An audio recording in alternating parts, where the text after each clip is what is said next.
Hello students, welcome to my YouTube channel GNT academy. इस video में हम लोग डिस्कस करते हैं पीप होल ऑप्टिमाइजेशन।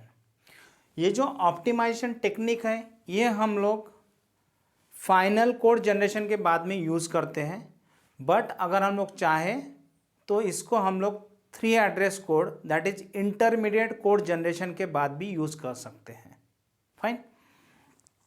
तो यहाँ पे क्या होता है कि जब हम लोग statement by statement code generate करते हैं तो उसके कारण कुछ रिडंडेंट इंस्ट्रक्शन जनरेट होते हैं एज वेल एज सब ऑप्टिमल कंस्ट्रक्ट्स भी क्या होते हैं, जनरेट होते हैं। रिडंडेंट इंस्ट्रक्शन मतलब है ऐसे इंस्ट्रक्शन जिसको हम लोग रिड्यूस कर सकते हैं, ठीक है, या अननेसेसरी इंस्ट्रक्शंस। वैसे ही अननेसेसरी या ऐसे कंस्ट्रक्ट्स, ऐसे ब्लॉक्स आपके कोड में जिसको हम लोग क्या कर पाएंगे, ऑप्टिमाइज कर पाएंगे, उसको हम लोग बोल रहे हैं यहाँ पे सब ऑप्टिमल कंस्ट्रक्ट, वो जनरेट होते हैं। ठीक है, इंस्ट्रक्शन मतलब सिंगल हो जाएगा, और अगर हम लोग मल्टीपल इंस्ट्रक्शन की बात करते हैं तो उसको हम लोग बोल रहे हैं यहाँ पे कंस्ट्रक्ट। ठीक है, तो मल्टीपल इंस्ट्रक्शन को भी हम लोग रिड्यूस कर सकते हैं या सिंगल इंस्ट्रक्शन को भी हम लोग हटा सकते हैं। इस प्रकार से हम लोग यहाँ पे ऑप्टिमाइजेशन परफॉर्म कर सकते हैं।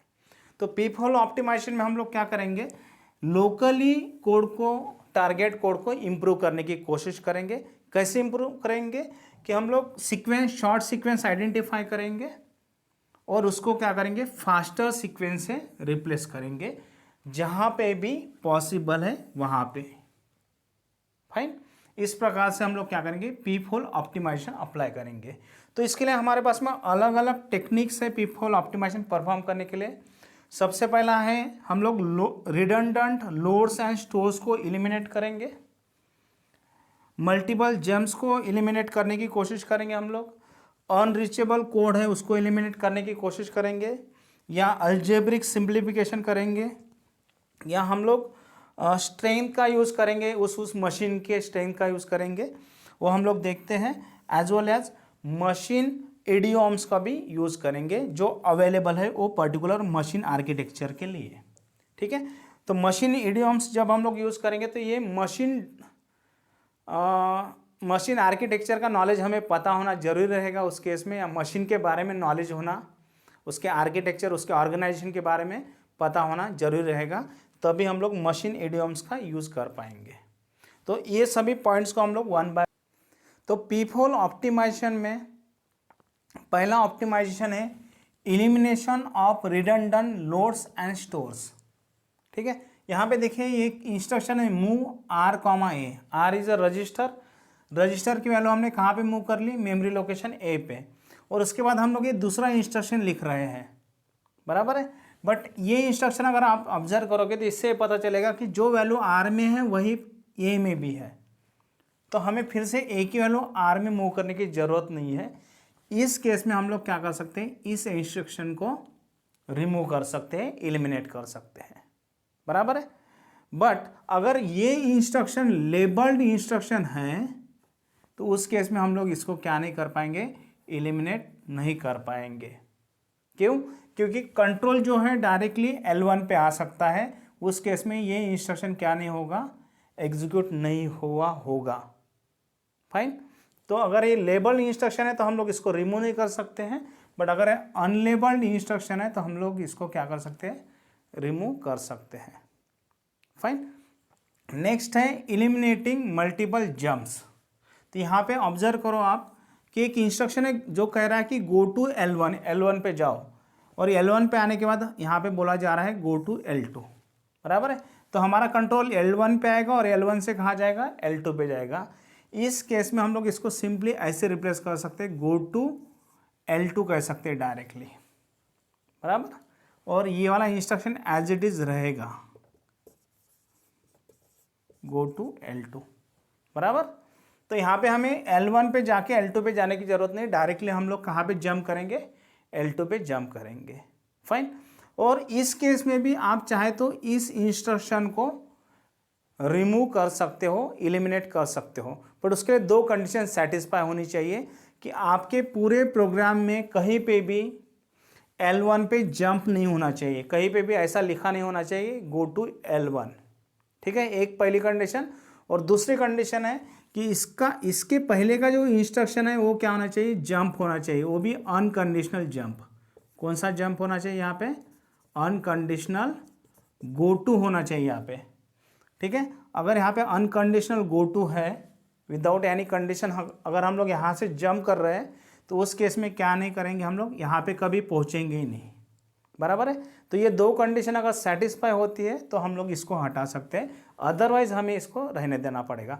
दो कंडीशन कौन सी है कि कहीं पे भी गो टू L1 लिखा ना हो आपके कोड में, और इस स्टेटमेंट के पहले आपका क्या होना चाहिए, अनकंडीशनल गो टू होना चाहिए। फाइन, तो ये हो गया आपका elimination of multiple jumps. Next optimisation is algebraic simplification. अगर कुछ इस प्रकार के स्टेटमेंट है a equals to a plus 0 या a equals to a into 1, तो इसको हम लोग क्या कर सकते हैं, सिंपली रिमूव कर सकते हैं। क्यों रिमूव कर सकते हैं, क्योंकि आपको पता है 0 जो है ये एडिटिव आइडेंटिटी है, और वैसे ही 1 क्या है, मल्टीप्लिकेटिव आइडेंटिटी है। इसका मतलब क्या है कि अगर आप कोई नंबर को 0 के साथ में ऐड करते हो तो आपको वही नंबर मिलेगा, और अगर आप कोई नंबर को 1 के साथ मल्टीप्लाई करते हो तो आपको वही नंबर मिलेगा, बराबर है। इस प्रकार से हम लोग क्या कर सकते हैं, अलजेब्रिक सिंप्लीफिकेशन कर सकते हैं by using the concept of additive identity, multiplicative identity. Next है रिड्यूसिंग स्ट्रेंथ। अभी इसमें हम लोग क्या करते हैं, कुछ इंस्ट्रक्शंस ऐसे होते हैं जिसकी कॉस्ट जो है हायर होती है या दे आर एक्सपेंसिव, और कुछ इंस्ट्रक्शन जो होते हैं जिसकी कॉस्ट जो होती है वो चीपर होती है। चीपर का मतलब अगर सपोज आपको एक्स स्क्वायर परफॉर्म करना है, तो आप अगर एक्स स्क्वायर को कुछ इस प्रकार से परफॉर्म करते हैं, एक्स इंटू एक्स करते हो, तो इसकी कॉस्ट कम लगेगी। क्यों कम लगेगी, क्योंकि हम लोग मल्टीप्लिकेशन परफॉर्म कर रहे हैं यहाँ पे सिंपली। बट अगर मैं यहाँ पे एक्सपोनेंशिएशन रूटीन अगर कॉल कर रहा हूँ, कोई फंक्शन है जो एक्सपोनेंशिएशन करके देता है एक्स स्क्वायर के लिए, अगर मैं उसको कॉल करता हूँ तो उस केस में कॉस्ट बढ़ जाएगी, बराबर है, क्योंकि आपको रूटीन कॉल करना पड़ेगा, फिर वो आपका एक्सपोनेंशिएशन परफॉर्म करेगा और आपको रिजल्ट जो है रिटर्न करेगा। इस केस में क्या हो जाएगा, एग्जीक्यूशन टाइम जो है बढ़ जाएगा, बराबर। तो सिंपली हम लोग क्या कर सकते हैं, इस प्रकार के इंस्ट्रक्शन पे x इंटू एक्स परफॉर्म कर सकते हैं। वैसे ही अगर आप मल्टीप्लिकेशन कर रहे हो या डिवीजन कर रहे हो बाय 2, उस केस में आप क्या कर सकते हो, लेफ्ट शिफ्ट परफॉर्म कर सकते हो या राइट शिफ्ट परफॉर्म कर सकते हो रिस्पेक्टिवली, बराबर है। शिफ्टिंग करने से आपको पता है वैल्यू एक तो आधी हो जाती है, नहीं तो डबल हो जाती है। तो अगर आप लेफ्ट शिफ्ट करते हो तो वैल्यू डबल होगी, राइट शिफ्ट करते हो तो वैल्यू क्या हो जाएगी, आधी होगी, which is equal two divided by 2, बराबर। तो इस प्रकार से हम लोग क्या कर सकते हैं, हमारे इंस्ट्रक्शन की कॉस्ट जो है वो रिड्यूस कर सकते हैं। फाइन, नेक्स्ट है यूजिंग मशीन इडियम्स। अभी इसके लिए आपको ज़रूरी है मशीन, जो टारगेट मशीन है उसके हार्डवेयर इंस्ट्रक्शन पता होना जरूरी है।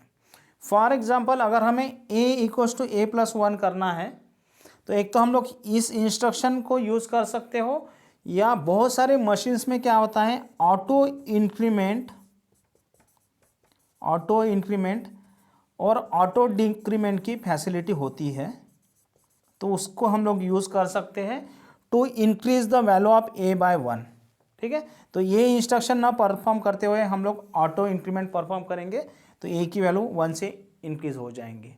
वैसे ही अगर आपके पास में स्टैक है तो आपको पता है स्टैक की वैल्यू क्या होती है, स्टैक के जो इंडेक्सेस होते हैं वो बढ़ते जाते हैं जैसे जैसे हम लोग स्टैक में एलिमेंट ऐड करते हैं, तो या उसकी वैल्यू क्या होती है, घटती है, उसकी इंडेक्स जो है वो घटते हैं, बराबर है।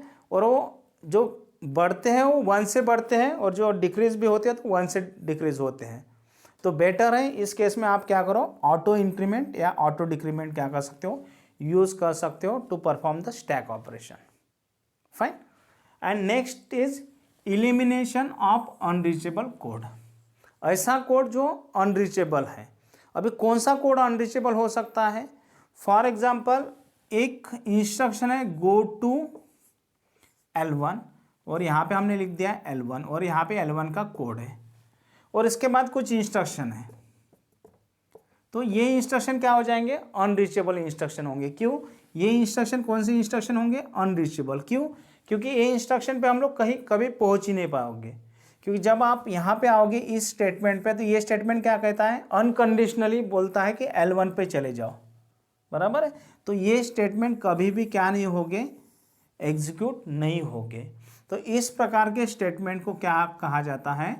अनरीचेबल कोड कहा जाता है या डेड कोड कहा जाता है, बराबर है। क्योंकि हम लोग यहाँ इसमें कभी पहुंच ही नहीं पाएंगे, जब पहुंचने की बारी आएगी उसके पहले हम लोग L1 पे जंप करेंगे।